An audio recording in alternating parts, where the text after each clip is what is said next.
Rais Ruto anasema kwamba Kenya tofauti yake na Singapore ni leadership. Ni leadership. Wakati huo akisema kwamba tofauti ya Kenya na Singapore ni leadership, kiongozi wa Kenya wakati wa sasa ni nani?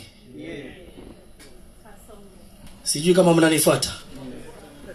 Wakati akisema kwamba the country has a crisis of leadership, who is the president of Kenya today? Therefore, what that means is, going forward, we must address that crisis of leadership. We must take the matter into our own hands.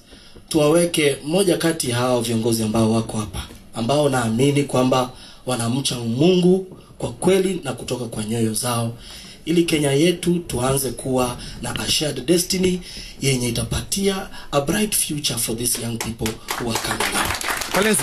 Nashukuru sana Governor Wavinya, hatujawahi kukutana, nimefurahi kukutana na wewe leo.